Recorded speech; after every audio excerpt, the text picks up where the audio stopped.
اعوذ باللہ من الشیطان الرجیم، بسم اللہ الرحمن الرحیم۔ صلہ رحمی طویل عمر کا باعث ہے۔ امام جعفر صادق علیہ السلام نے منصور دیوانکی کے دربار میں رسول اکرم صلی اللہ علیہ وآلہ وسلم کی 3 حدیثیں نقل فرمائی ہیں۔ پہلی حدیث میں فرماتے ہیں، ایک شخص جس کی عمر 3 سال رہ گئی ہو اور وہ صلہ رحمی کرے تو اللہ اس کی عمر 3 سال سے 30 سال کر دیتا ہے، یعنی اس کی عمر کو بڑھا دیتا ہے۔ اور پھر فرمایا کہ اسی طرح اگر کوئی شخص جس کی عمر 30 سال باقی رہ گئی ہو لیکن وہ قطع رحمی کرے تو اس قطع رحمی کرنے کی وجہ سے اللہ تعالیٰ اس کی 30 سال کی عمر گھٹا کر 3 سال کر دیتا ہے۔ رسول اکرم صلی اللہ علیہ وآلہ وسلم نے فرمایا، خدا جس چیز کو چاہتا ہے بڑھا دیتا ہے اور جس چیز کو چاہتا ہے لکھ دیتا ہے اور جس چیز کو چاہتا ہے اس کو گھٹا دیتا ہے۔ اس کے اگلی حدیث میں امام فرماتے ہیں کہ رشتہ داروں کے حقوق کی ادائیگی کرنے سے گھر آباد ہو جاتے ہیں،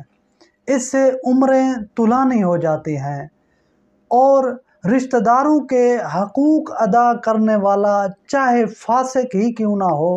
اللہ اس کے گھر کو آباد کر دیتا ہے اور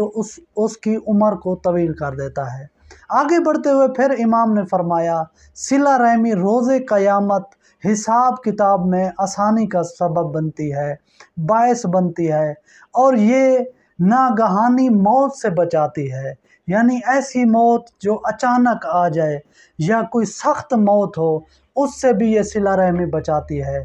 امام کا ایک صحابی ہے جس کا نام میسر ہے۔ امام جعفر صادق علیہ السلام نے کہا، میسر، اے میسر،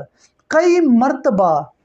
موت تمہارے قریب آئی ہے مگر اللہ نے صلہ رحمی اور صلہ رحمی کی وجہ سے تمہارے جو تم رشتہ داروں کے ساتھ کرتے ہو اللہ نے فرشتے کو واپس پلٹا دیا۔ اے میسر، تم ایسا کیا کام کرتے ہو، تم نے ایسا کیا کیا جس کی وجہ سے تمہارے ساتھ یہ ہوا، تمہاری عمر کو بڑھا دیا گیا؟ میسر نے کہا، مولا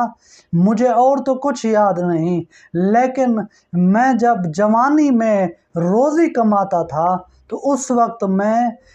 5 درہم اپنے ماموں کو دیا کرتا تھا، اس کے ساتھ یہی صلہ رحمی کیا کرتا تھا۔ تو امام نے فرمایا، اے میسر، بس تیری اس نیکی کی وجہ سے،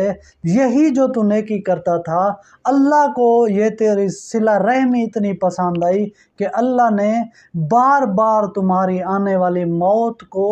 ٹال کر تمہاری عمر کو بڑھا دیا۔